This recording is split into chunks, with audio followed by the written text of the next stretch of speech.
Welcome to the age of Aquarius. How are you? This is your survival guide. This is TGIF, Friday, March the 10th. Yes. And it's funny because I sat down to do this reading and it was 222. The last time I sat down to do the reading, it was 1222. So solid on those twos. Through the gateway, we made it from the ones into the twos. Fascinating. The moon is in Libra, getting ready to move into Scorpio. So this is a waning gibbous moon. And if you are having any sort of procedures done, it's go time. It's good to go. I would avoid anything with kidneys, ureter, urinary bladder, veins, or skin on this day. But other than that, it's all go. Okay? And then once it goes out of Libra into Scorpio, you're okay on anything with kidneys, ureter, urinary bladder, veins, skin. Okay? It's very interesting. Feels like things coming together. That's the energy that I'm feeling for the 10th. Things coming together. Good energy, for sure. Very, very good energy. As far as the planets go, we've got a conga line. Saturn clicked over into Pisces. And there's that collective sigh of relief from everybody. Now, as soon as Mars gets out of Gemini, we'll be even happier yet. But I digress. So, we have a conga line in Pisces. We have Saturn at 0, the messenger, Mercury, at 13, the Sun at 19, and Neptune at 24. So we've got a lot of energy there. We've got air, earth, fire, and water. Oh, Pisces. You have all the tools in your toolbox, all the energy. So you can manifest to your heart's content. For sure. Then over in Aries, we've got Jupiter in grand conjunction, 14 degrees with Chiron, the wounded warrior. Remember, Chiron's represented by Saturn and Uranus. In other words, Aquarius. Is that our luck lining up in Aries? Because the luck's in the cards. It's popping up all over the cards. So, for the collective, yeah. And do keep in mind, these readings are stipulated Aquarius, but it's because of the age of Aquarius. All the signs, this will affect you in one way or another. So it's basically a collective reading, okay? And everybody has Aquarius in their chart to one degree or another. So we have Jupiter and Chiron together in Aries, and Venus is just out ahead of them at 22 degrees in Aries.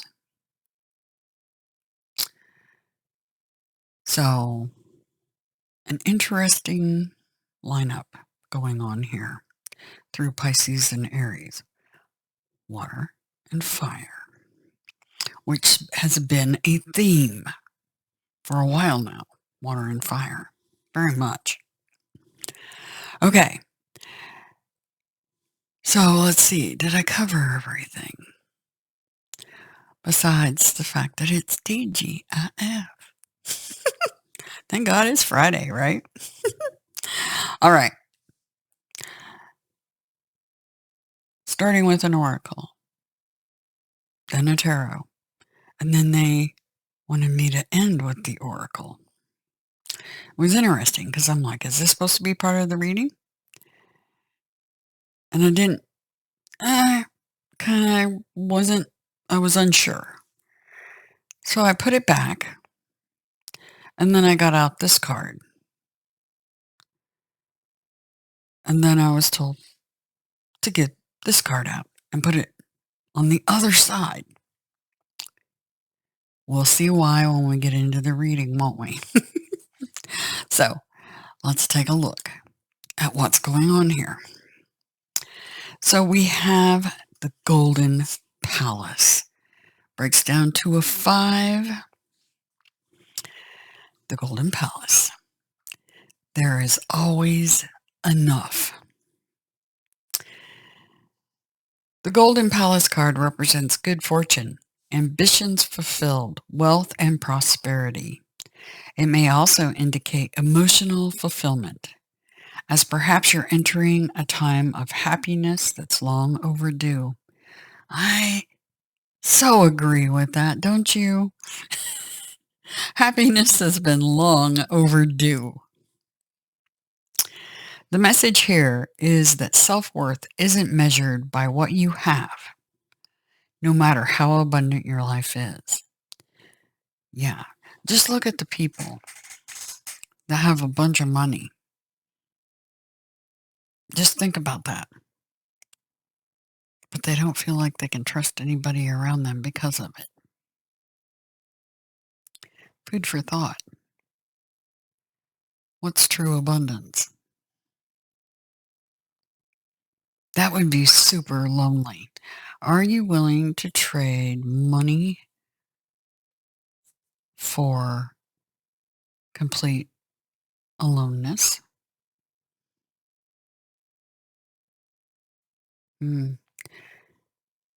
That's quite the dilemma. Some people would say yes.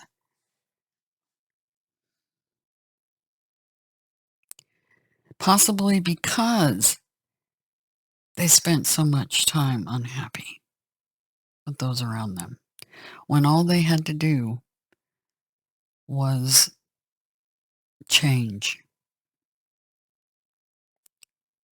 Change those around them, change their path, change.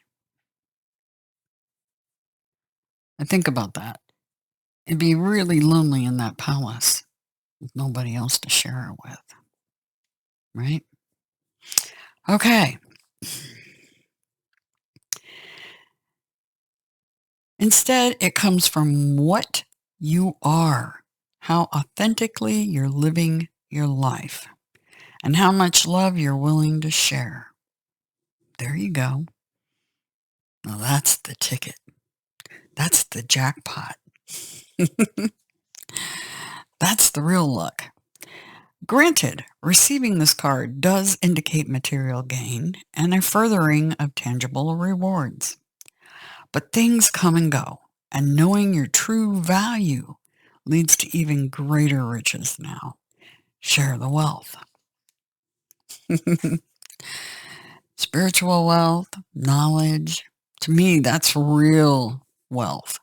Knowledge. Something they can't take away. Think about that. You're lonely sitting in a palace all by yourself. Got all the wealth in the world. Now what? You go, oh, I got all the money I want. I can go on a trip. Trip alone? Are you going to be in fear that somebody's going to steal from you while you're on that trip?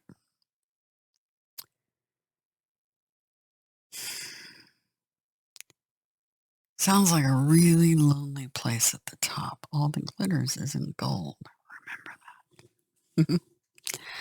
Anyway, we're going to read the reverse because for some of you, you need to hear this. Okay? So we will read the reverse of this card. Let go of your tight hold on what you believe security should look like. Now is time to conserve your energy and count your blessings. Live in gratitude. Count your blessings.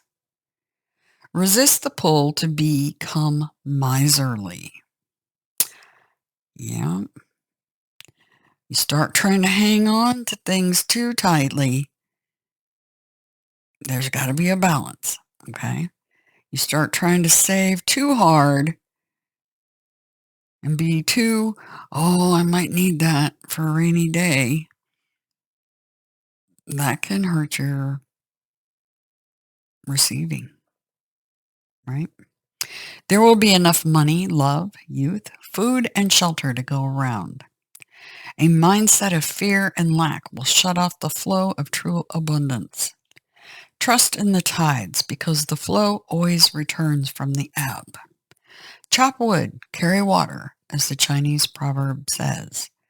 Practice faith and treasure will be revealed.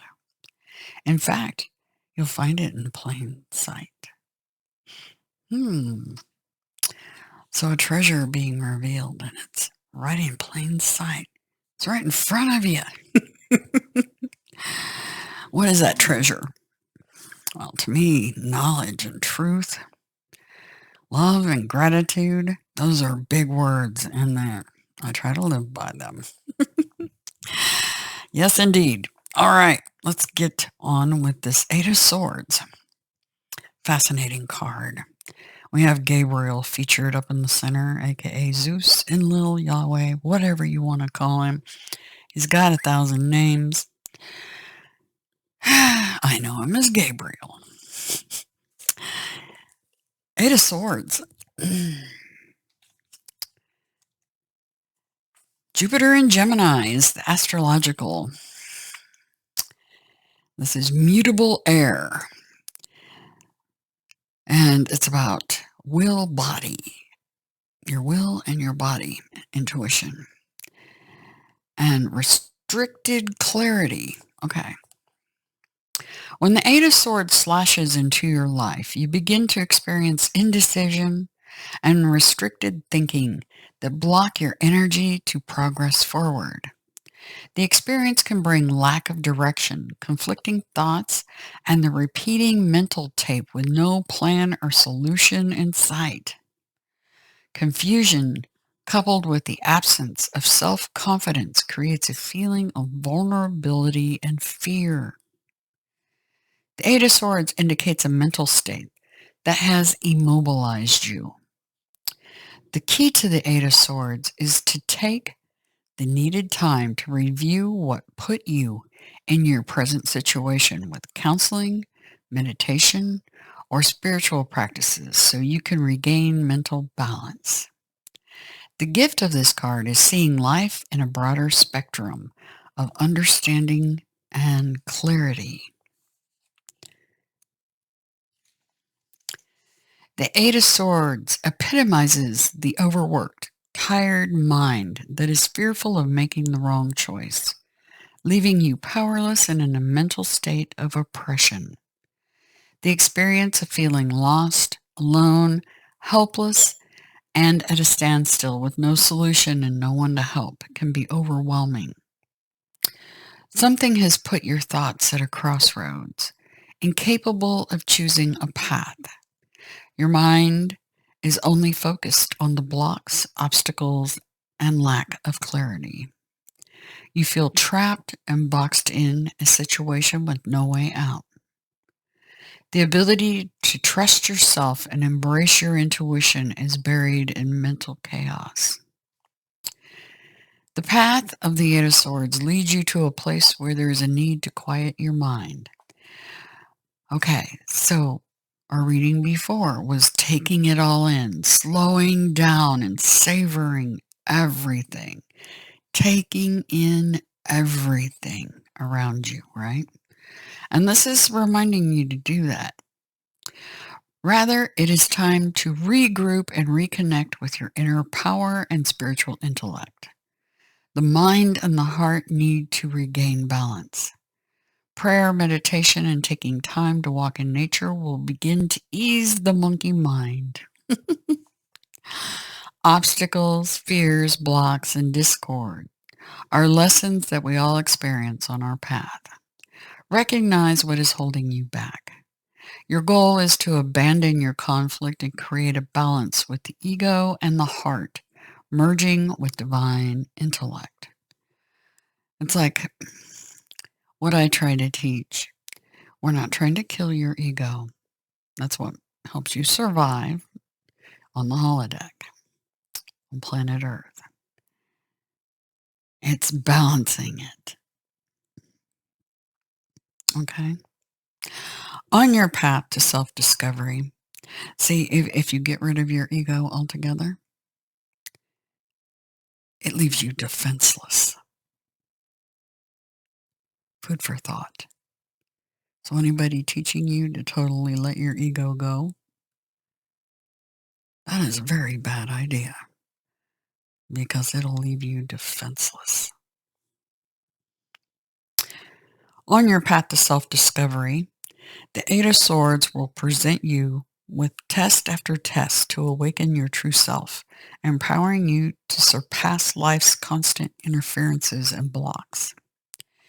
It brings the opportunity to see life from an expanded view and clear perspective. If there's a need for guidance, ask. Always ask why. Whether it be from a friend, counselor, or spirit, ask.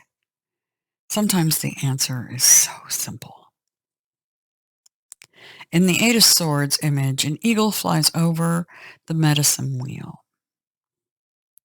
In Native American symbolism, eagle medicine represents the connection to the divine.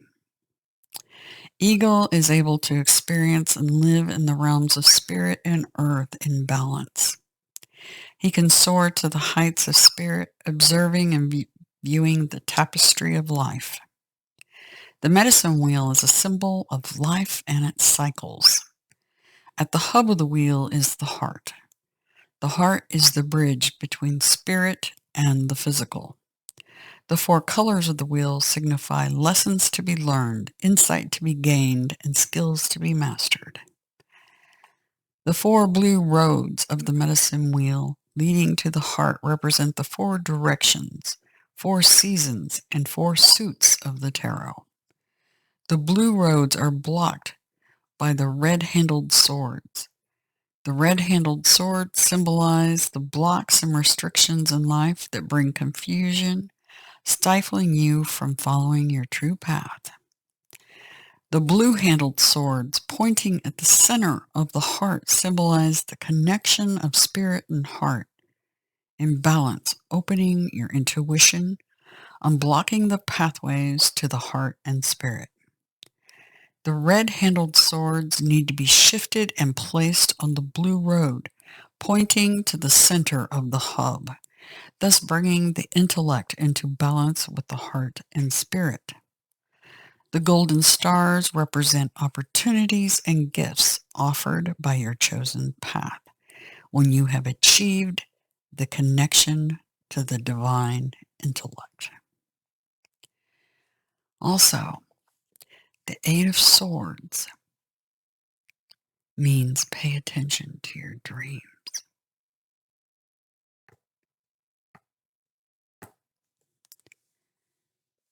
Pay close attention to your dreams, both the sleeping and the waking daydreams. Pay attention. Soaring and flying.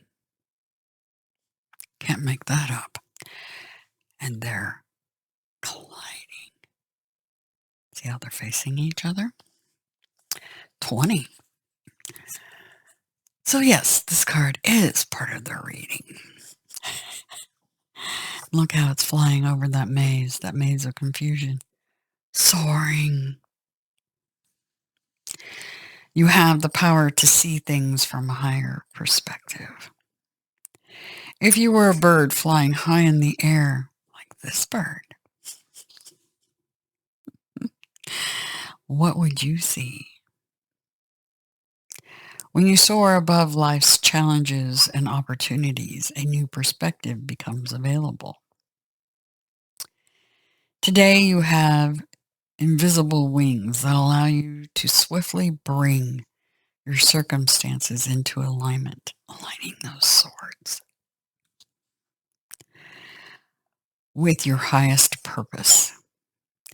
This is a sign that your waiting is over, that all the hard work has paid off, and the things you hoped for are no longer beyond your scope. You have the ability to reach for the stars and find one with your name on it. Reach for the stars. Who's the star? Aquarius. The age of Aquarius. Spread your wings and soar. The angels are waiting for you. Okay? I will read the reversed for those of you that are locked up in Eight of Swords and need to hear it.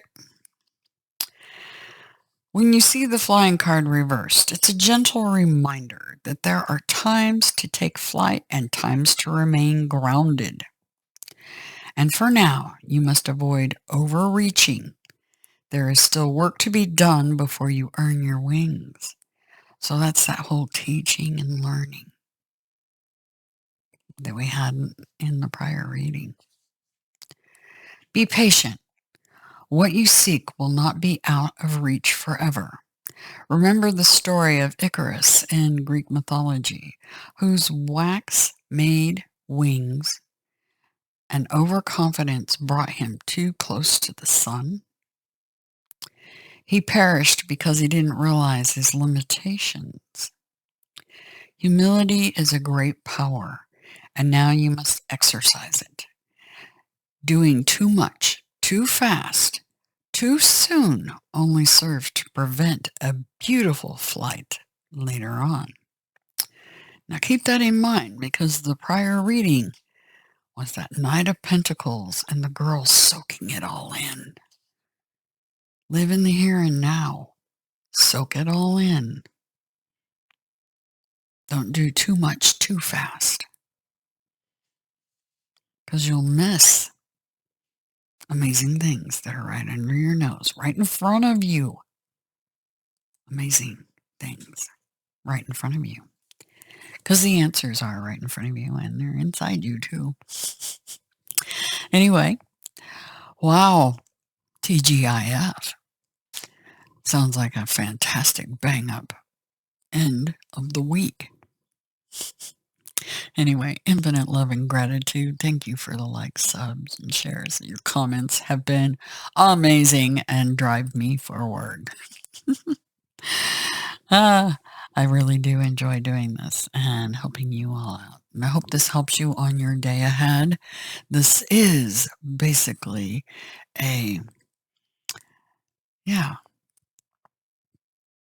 your guidance on your way forward in the age of Aquarius.